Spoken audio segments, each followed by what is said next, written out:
Tere ilusat esmaspäeva! Kas sina oled märganud, et enamus ajast sa lihtsalt reageerid asjadele? On need lapsed, on need kliendid, on need e-mailid või Messengeri sõnumid, eks?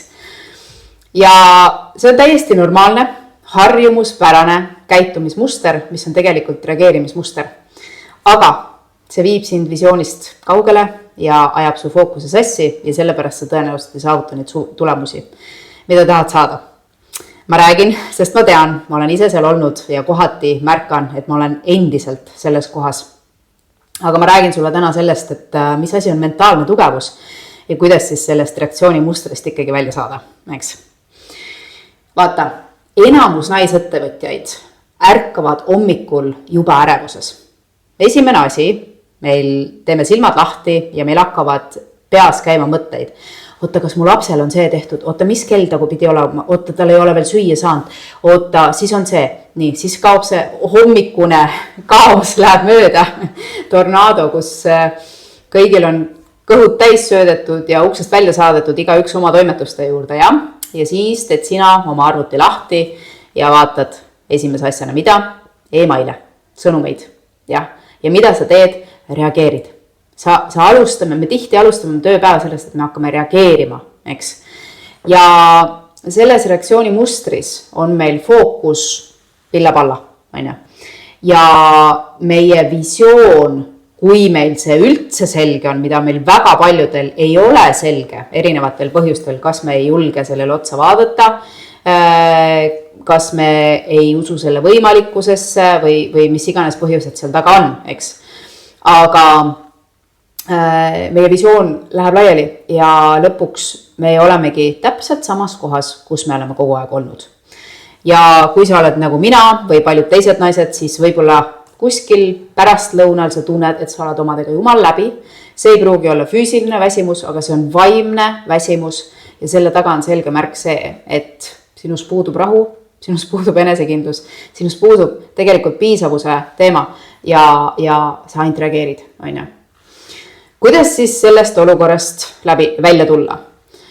Üks suuremaid asju, mis eristab edukaid siis keskklassist või siis isegi vaesusest, on mentaalne tugevus. Selge visioon ja selge fookuse hoidmine visiooni suhtes.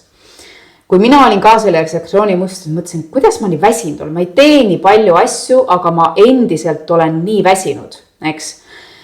Aga see, mis tõi muutuse, on tegelikult see märkamine, et ma olen siin. Miks ma kogu aeg niimoodi reageerin? Eks siis ma hakkasin vaatama, üks asi oli see, et kuhu mu aeg kaob, eks. Aga teine asi on see, et ma hakkasin märkama, et ma automaatselt reageerin välisele. Ja mis on väline? Näiteks kui mu esimene tütar, sellest on palju aastaid mööda, oli kuskil seal esimeses klassis või võib-olla aasta ennem. Ja kui ma tegin tööd, siis ta tuli vahele, oli see siis kõne või tuli päriselt nii-öelda tuppa, kus ma siis tööd tegin parasjagu. Ja tal oli midagi vaja. Lastel ikka on vaja ja nad oskavad oma vajadusi väga selgelt väljendada, Ja ta tuleb sinna ja hakkab nõudma, emme. Ja mida mina siis emmena teeb, mida üks hea emme teeb automaatika pealt, Üks hea emme läheb ja aitab, päästab. Ta päästab selle lapse sellest olukorrast, Ta päästab selle lapse nendest emotsioonidest, mis kaasneb sellega, kui ta ei leia kohe lahendust või kui see lahendus on natukene raskem kui see, kui emme päästaks ta sellest situatsioonist ära, Jah, me kõik tahame olla head emad, aga see ei vii meid meie sihtide lähemale, eks. See ei ole mentaalne tugevus, see on automaatika pealt reaktsioon. Ma räägin sulle hiljutise näite, kus ma märkasin taas, et oot, Liina, vaata, see on jälle see koht. Ma panin hiljuti üles töökuulutuse rahvusvahelise turu mõttes, et ma otsin endale videoeditori. Ja tohutult hakkas kirju tulema. See kuulutus läks üles reedel pärast lõunal ja reede õhtust kuni pühapäev tuli tohutult kuulutusi. Ja nii kui hakkas neid kirju ja sõnumeid ja tuli isegi telefonikõne hakkas tulema, siis esimene asi, mida Liina tahtis teha, oli hakata neid üle vaatama, hakata nendele reageerima, et oot, nüüd on kiire. Aga siis tuli mentaalselt tugev Liina Vol 2 ja ütles, stopp, oot, kuhu sa jooksed? Mul on praegu pereaeg, mul on praegu puhkeaeg, ma võtan ennast töölt teadlikult teemale. See on minu piir, see on minu prioriteet, eks, täna, siin ja praegu. Ma lähen esmaspäeval tööle ja siis on mul ka aeg planeeritud, millal ma tegelen konkreetse asjaga. Ma ei torma, ma ütlen stopp, eks. Võt sellel hetkel, kui ma hakkasin märkama, kuidas ma tahan automaatika pealt, mustri pealt hakata jooksma ja ma olen hakanud ütlema stopp, võt see on muutnud vägagi palju minu elus. See on toonud mulle rohkem energiat, see on toonud mulle rohkem rahu ja see on toonud mulle paremad tulemused nii elus kui ettevõttes, ükskõik mis eluvaldkonnas tahtsin öelda. Mis selle taga on? Sa pead endalt küsima, miks ma niimoodi reageerin? Kas see on hirmust, kas see on süütundest või on see mõnest vajadusest? Eks? Väga suurel osal me tunneme, et kui me kohe ei anna, siis me ei ole piisavad. Ja ma hakkasin mõtlema, et kust see siis tuleb, kust see käitumismuster tuleb, täna mina vanemana, me tahame, et laps oleks süsteemne näiteks ja me tahame, et laps reageeriks sellele, kui me nendega räägime. Ja kui nad ei reageeri, siis teine kord, mida mina oma lapsepõlvest mäletan, minu peale saadi kurjaks, eks?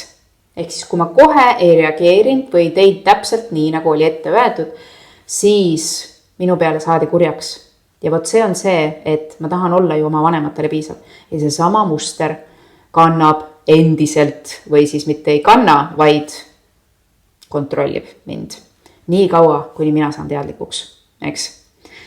Täna ma toimetan teistmoodi, ehk siis kõigepealt piirid, ja see tuleb juba sellest, et ma olen teinud tugeva töö ära sellega, et ma olen piisav. Mul ei ole vaja kellelegi ennast tõestada, mul ei ole vaja kuskile tormata. Ja ma olen täiesikus usalduses, mul on visioon, eks, ja ma liigun sinna poole. Aga ma ei pea kellelegi aru andma, kui kiiresti või mis hinnaga, eks. Ja nüüd, kui tuleb midagi sisse, siis kas see viib mind visioonile lähemale, kas mul on vaja tormata või ei ole, Kui tuleb keegi mingisuguse küsimusega, et palun aita mul ära teha, siis võtame lapse jälle. Laps tuleb, sõidab sisse, emme, mul on vaja seda. Stopp. Kas see, et ma lähen teda nüüd praegu päästma, kas see tegelikult teenib teda ja kas see teenib mind, eks? Siin ma panen paika piirid. Ja teine asi on see, et ma väga jälgin täna lastega suhtluses seda, et ma ei ole see päästja ema, vaid ma olen ema, kes lükkab selle vastutuse tagasi, julgustab, sa saad ise sellega suurepäraselt hakkama. Palun proovi. Las ta viriseb, las ta vingub, las ta elab neid emotsioone, et see on raske. Aga see kasvatab temas seda staminat, seda sihikindlust, seda vastupidavust rasketel hetkedel, iseseisvust ja enesekindlust lõpuks, et ta saab hakkama. Ja see teenib pikemas perspektiivis teda rohkem ja ka mind minu sihi elluviimisel. Ma saan olla see mentor, ma ei pea olema see, kes kõik eest ära teeb, eks. Ja mis puudutab äri, siis selleks ma olen loonud äri kasvatamise checklisti, et sina ka, kui sa seda soovid, siis sa saad minna siia video alla ja vajutada lingile ja saad selle checklisti endale ilusti välja printida ja mina ette panna selles mõttes, et ta on sul kogu aeg igapäevaselt ees ja seal on nii-öelda siis linnukestega kohad, kas mul täna see on tehtud, kas see on olemas, kas see on olemas, kas see on olemas. Kui sa neid järgid, siis ei ole võimalik, et su ettevõte ei saaks kasvama, sest et need on olulised asjad, mis viivad sinu ettevõtet edasi, eks. Ja niimoodi sa võid tegelikult teha ükskõik millega siis oma eluvaldkonnas, eks. Ehk siis võtan kokku, märka teadlikult, kas see, mis ma praegu teen, kas ma reageerin millelegi või ma olen rahulikult, fokusseeritud ja ma keskendun nendele asjadele, eks. Siis, kui sa reageerid, siis küsi, miks ma reageerin, ja tule tagasi tänasesse päeva, ma olen juba piisav. Ma olen piisav, mitte midagi ei juhtu ja miks see isegi võib-olla kellelegi kasulik on, kui ma ei lähe päästma, see võimendab teist inimest, nagu ma rääkisin lapse näitel, jah. Ja kolmandaks, nüüd sa saad teha teadliku otsuse, kas ma lähen endiselt selle reaktsiooniga edasi või ma hoian fookust nendes asjades, mis mind päriselt edasi viib, on ju. Mis on oluline, see ei ole kiire, aga see on oluline ja see viib edasi, on ju. Ja nagu ma ütlesin, mentaalne tugevus on hoida fookust ja mitte reageerida. Sa saad aru, et ahah, mul on praegu see tunne, olgu, las olla see tunne, aga ma lähen edasi, eks. Sest see tulemus, see visioon on minu jaoks oluline. Ma ei lase ennast välisel kontrollida. Mina olen paigas. Mul on paigas, ma tean, mida ma tahan, mille poole ma liigun ja sinna poole ma ka lähen. Ükskõik, kui kaua või vähe see aega võtab, eks. Vot sellised mõtted, veel kord, kui sa tahad seda ärikasvatamise checklisti, siis selle lingi kaudu saad siit videolt. Kui sulle meeldivad minu videod, siis YouTube'is tule subscriberiks. Ja kui sa oled minul e-kirja saajate hulgas, siis igal esmaspäeval tuleb sul teavitusega uue video link jälle e-mailile, et saad lihtsasti kiiresti ligi pääseda. Aga muus osas soovin sulle ilusat alanud nädalat ja kohtume uuesti uuel nädalal. Tšau, tšau!